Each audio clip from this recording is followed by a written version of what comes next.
اعوذ باللہ من الشیطان الرجیم بسم اللہ الرحمن الرحیم۔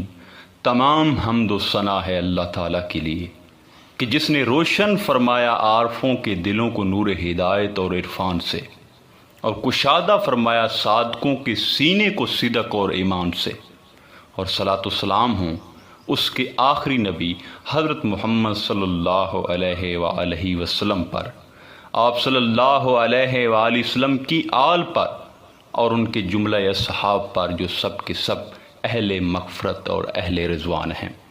سامعین کرام، ذکر الہی انوار کی کنجی ہے، بصیرت کا آغاز ہے اور جمال فطرت کا اقرار ہے۔ یہ حصول علم کا جال ہے، یہ تماشائے گاہ ہستی کی جلوہ آرائیوں اور حسن افرینوں کا اقرار ہے۔ ذاکر کے ذکر میں اور زاہد کے فکر میں خالق آفاق کی جھلک نظر آتی ہے۔ ذکر الہی دراصل خالق حقیقی سے رابطے کی ایک شکل ہے۔ سورۃ عنکبوت کی آیت نمبر 45 میں ارشاد ربانی ہے، اور یقین کرو کہ اللہ کا ذکر ہر چیز سے بزرگ تر ہے۔ ذکر اللہ سے اللہ کا قرب نصیب ہوتا ہے اور انسان کی روحانی ترقی ہوتی ہے۔ سامعین کرام، ذکر اللہ سے قلوب منور ہو جاتے ہیں، اور ذکر اللہ ہی وہ راستہ اور دروازہ ہے جس کے ذریعے ایک بندہ بارگاہ الہی تک پہنچ سکتا ہے۔ حضرت ابو سعید خدری رضی اللہ تعالی عنہ سے روایت ہے کہ رسول اللہ صلی اللہ علیہ وسلم سے دریافت کیا گیا، کون سا بندہ اللہ کے نزدیک قیامت کے دن افضل اور بلند مرتبہ ہوگا؟ حضور اکرم صلی اللہ علیہ وسلم نے ارشاد فرمایا، ذکر اللہ کثرت سے کرنے والے مرد اور خواتین۔ عرض کیا گیا، یا رسول اللہ، کیا ان کا درجہ اس شخص سے بھی زیادہ ہے جو راہ خدا میں جہاد کرے؟ تو حضور اکرم صلی اللہ علیہ وآلہ وسلم نے ارشاد فرمایا، ہاں، اگر کوئی اپنی تلوار کفار و مشرکین پر چلائے یہاں تک کہ اس کی تلوار ٹوٹ جائے اور وہ خون سے رنگین ہو جائے، پھر بھی ذکر اللہ کرنے والا اس سے مرتبہ میں افضل ہے۔ سامعین کرام، اب ذکر کی دو مشہور بنیادی اقسام ہیں۔ ذکر لسانی یعنی بلند آواز یا زبان سے اللہ پاک کی حمد و ثنا بیان کرنا اور اللہ کی اسماء کا ذکر کرنا۔ دوسرا ہے ذکر قلبی۔ قلبی ذکر سے مراد وہ ذکر ہے جو پوشیدہ ہو، یعنی دل سے اللہ پاک کو یاد کرنا، سانسوں کے ذریعے اللہ کو یاد کرنا، دل ہی دل میں اللہ پاک کے نام کا تصور کرنا ذکر قلبی کہلاتا ہے۔ اس ذکر میں منہ اور زبان دونوں حرکت نہیں کرتے، البتہ ہر سانس کے ساتھ ذات حق کا ذکر ہو رہا ہوتا ہے۔ سامعین کرام، اب غور طلب بات یہ ہے کہ تصوف اور صوفیزم میں جو ذات حق کا ایک اہم ذکر کیا جاتا ہے وہ ہے اللہ کا ذکر۔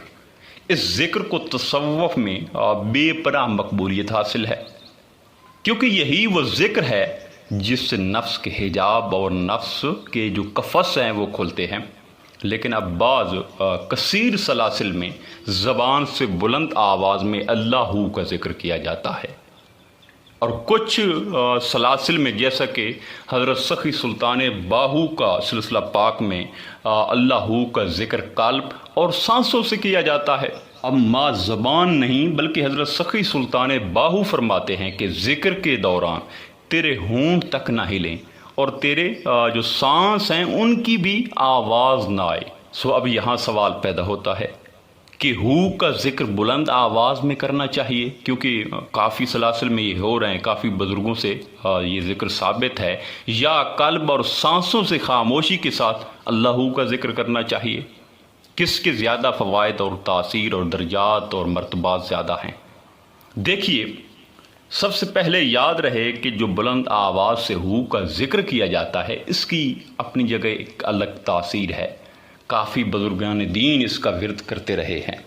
البتہ بلند آواز سے جب آپ اللہ کا ذکر کرتے ہیں تو اس سے آپ پر واحد و جلال کی کیفیت جلدی آ جاتی ہے، اور اگر تھوڑا سا فیض بھی آ رہا ہو تو زیادہ محسوس ہونے لگتا ہے، کیونکہ میری ناقص رائے کے مطابق یہ ذکر ڈائریکٹ آپ کی ظاہری جسم اور دماغ پر تو اثر انداز ہوتا ہے، لیکن باطن اس سے بے خبر رہتا ہے۔ اب دماغ کی کیپیسٹی یا برداشت اتنی زیادہ ہے نہیں کیونکہ وہ اندیکھی دنیا کی چیزوں کو برداشت نہیں کر سکتا۔ یہ فیض و تجلیات جیسی چیزیں تو عقل سے ماورا ہوتی ہیں۔ کافی عرصہ پہلے کی بات ہے، اس وقت میں حضرت سخی سلطان باہو کے سلسلہ میں نہیں تھا، کسی اور سلسلہ میں تھا، اور اس سلسلہ میں مجھے بلند آواز سے اللہ کا ذکر ملا ہوا تھا، اور میں باقاعدگی سے وہ ذکر کرتا تھا۔ جب میں نے کچھ عرصہ وہ ذکر کیا تو دوران ذکر وحدت و جلال جیسی جو کیفیات ہیں وہ مجھ پہ طاری ہونے لگی، غالب ہونے لگی۔ پھر ایسا ہوا کہ ذکر سے ہٹ کر بھی جو ہے فارغ وقت میں یہ وجدانی کیفیات آنے لگی مجھ پہ۔ ایک مرتبہ میں ایک سفر میں جا رہا تھا۔ اچھا، مزے کی بات ہے کہ جس گاڑی میں میں بیٹھا ہوا تھا سائیڈ والا، اس کا شیشہ تھا ہی نہیں یا ویسے کھلا ہوا تھا، تو میری نظر جو ہے نا باہر بادل پر پڑ گئی۔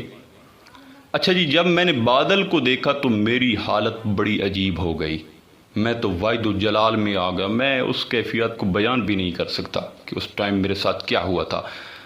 بس یہ سوچنے لگ گئے کہ میرے رب نے کیسے یہ بادل بنایا ہے، اور اس کے پاس ہر چیز کتنا وہ طاقتور ہے، یعنی بڑی عجیب وہ صورتحال تھی۔ خیر المختصر، بڑی مشکل سے جو ہے میں نے خود کو کنٹرول کیا کہ یہ ساتھ جو مسافر بیٹھے ہیں وہ مجھے پاگل سمجھنے لگ جائیں گے، حتیٰ کہ حقیقت کچھ اور ہے۔ اسی طرح ایک مرتبہ جو ہے میں کھانا کھا رہا تھا، جو سالن مجھے ملا وہ چنے کا تھا، تو اس کو دیکھ کے میں زور زور سے زمین پر ہاتھ مارنے لگ گیا، سب دیکھنے لگ گئے۔ خیر یہ پرانی باتیں ہیں۔ پھر الحمدللہ مجھے اللہ تعالیٰ اس جگہ پہنچایا جہاں بالکل حقیقت اور ذات حق تھی، یعنی حضور سلطان صاحب کی غلامی کا شرف نصیب ہوا، جہاں فیض کا سمندر بہہ رہا ہوتا ہے، اور ہر طالب کو سمندر پر بٹھا کے کہا جاتا ہے کہ جتنا پی سکتے ہو پی لو، لیکن ہم تجھے بہکنے نہیں دیں گے۔ سامعین کرام، دراصل ذکر ہو انتہا ہے، بات کو سمجھیے گا، اور انتہا کو زبان یا عقل نہیں برداشت کر سکتا۔ یہ تو آخری ذکر ہے، سلطان الاذکار انتہائی ذکر ہے ہو، اور زبان اس کو برداشت نہیں کر سکتی، اور نہ اس کو جو ہے وہ دماغ برداشت کر سکتا ہے۔ دراصل ہو سجتا ہے قلب میں، کیونکہ قلب سمندر سے بھی زیادہ گہرا ہے۔ سلطان صاحب فرماتے ہیں کہ دل دریا سمندروں ڈوبا، کون دلاں دیاں جانے ہو۔ حضرت سخی سلطان باہو فرماتے ہیں کلید التوحید میں کہ میں حیران ہوتا ہوں ان احمق اور سنگ دل لوگوں پر جو رات دن بلند آواز میں اللہ اللہ کرتے رہتے ہیں، مگر اس میں ذات اللہ ذات کی گناہ کو نہیں جانتے، اور پھر وہ رجت کھا کے پریشان حال اہل بدت ہو جاتے ہیں، اور ان کے سر میں خواہشات نفسانی سمائی رہتی ہے۔ یہ بالکل حقیقت ہے، یقین جانیں کہ حضور نے جو بات فرمائی ہے اس میں قطعاً شک نہیں ہے۔ اب حضور کی اس لائن کو سمجھیں، دیکھیں حضور کا یہ مطلب نہیں ہے کہ جو ہے بلند آواز میں ذکر کرنا کوئی برا عمل ہے، بلکہ کچھ لوگ دراصل طالب اللہ کے ہوتے ہیں، مگر باوجود اس کے وہ صرف زبانی ہو پر لگے رہتے ہیں، جبکہ ان کے قلب پر اللہ کا نقش تک نہیں ہوتا۔ حالانکہ اللہ کے سمانے کی جگہ تو قلب ہے، جس کو اللہ پاک نے اپنا عرش قرار دیا ہے۔ یہ ہو تو وہاں سجتا ہے جو اللہ کا عرش ہے۔ بے شک آپ زبان سے ذکر کریں، مگر ہو سماتا زیادہ طور پہ دل پہ ہے، کیونکہ یہ دل پہ ہی اترا ہے، جیسا کہ حضرت سخی سلطان باہو فرماتے ہیں کہ اے عزیز، ظاہری ذکر سے دل ہرگز پاک نہیں ہوتا، اور نہ ہی دل سے نفاق جاتا ہے، جب تک کہ تم دل کو مشق تصور اسم لذات یعنی ہو کی آگ سے جلا نہ لے، اور نہ ہی اس کے بغیر دل کا زنگار اترتا ہے۔ ذکر اللہ ہو کے بغیر آپ فرماتے ہیں کہ دل ہرگز زندہ نہیں ہوتا اور نفس ہرگز نہیں مرتا، چاہے تمام عمر قرآن مجید کی تلاوت کی جائے، یا مسائل فقہ پڑھے جائیں، یا زہد و ریاضت کی کثرت سے پیٹھ کبڑی کر لی جائے، یا سوکھ سوکھ کر بال کی طرح انسان باریک ہو جائے، نہیں، دل ویسے کا ویسا سیاہ ہی رہتا ہے۔ آپ فرماتے ہیں کہ مشق تصور اسم لذات اللہ کے بغیر ہرگز فائدہ نہ ہوگا، چاہے سنگ ریاضت سے سر کو پھوڑ پی لیا جائے۔ تصور اسم لذات یعنی ہو اور ہو کی مشق کرنے والا آدمی جو قلب میں اس کا نقش جماتا ہے، دراصل وہ مشوق بے مشقت اور محبوب بے محنت ہو جاتا ہے، اور یہ نہایت ہی مرغوب مرتبہ ہے۔ آپ اس فرمان پہ غور کریں، آپ فرماتے ہیں کہ اگر کوئی آدمی زمین کو 2.5 قدموں میں طے کر لیتا ہو یا 5 وقت خانہ کعبہ میں با جماعت نماز ادا کرتا ہو یا ہمیشہ حضرت خضر کی مجلس میں بیٹھتا ہو اور ان سے مقابلہ علم کرتا ہو یا وہ حضرت آدم سے حضور علیہ السلام تک اور حضور علیہ السلام سے روز جزا تک تمام انبیاء و اولیاء تمام مومن مسلمانوں کی ارواح سے مصافحہ و ملاقات و مجلس کرتا ہو اور تمام جو ہے ارواح کو ان کے نام سے وہ جانتا پہچانتا ہو یا زمین بھر کے تمام اہل ورد و وظائف اہل دعوت وہ حافظ جو رات دن پوری طہارت کے ساتھ جو ہے وہ تلاوت قرآن مجید کرتے رہتے ہیں، بے شک وہ کرتا رہے یا وہ شخص کہ جس نے تمام دنیا کو اپنے قابو میں کر رکھا ہے اور رات دن اللہ کی راہ میں سخاوت کر کے مسلمانوں کو فائدہ پہنچاتا رہتا ہے، تو ان سب سے بہتر یہ ہے، یعنی یہ تمام جو لوگ ہیں ریاستیں عبادتیں وظائف کرنے والے، ان سب سے بہتر وہ انسان ہے۔ آپ فرماتے ہیں کہ جو تصور اس میں لذات یعنی اللہ ہو اور ہو میں اس طرح غرق ہو جائے کہ اس سے کچھ ہوش تک نہ رہے، یعنی اس کا قلب جو ہے وہ اللہ ہو میں غرق ہو جائے، اللہ ہو کے علاوہ اس کے قلب میں کوئی اور چیز کا نقش نہ آئے۔ یہ ہے اصل مقام اور یہ ہے اصل مرتبہ۔ جان لے کہ تصور اس میں ہو ذات سے قلب جب جنبش میں آتا ہے اور صاحب قلب جو ہے اپنے دل پہ اس میں لذات کو واضح طور پر لکھا ہوا دیکھتا ہے تو اس میں لذات کے ہر ایک حرف سے نور آفتاب کی طرح روشن نور کا جو ایک شعلہ ہوتا ہے وہ ابھرتا ہے، اوپر ابھرتا ہے، جو اطراف دل کو پھر منور کر دیتا ہے اور قلب سر سے قدم تک تجلیات نور ذات سے جگمگا اٹھتا ہے۔ پانی قلب پر یا اللہ لا الہ الا اللہ محمد رسول اللہ کے جو ورد ہے اس سے دل کی زبان جاگ اٹھتی ہے، بیدار ہو جاتی ہے۔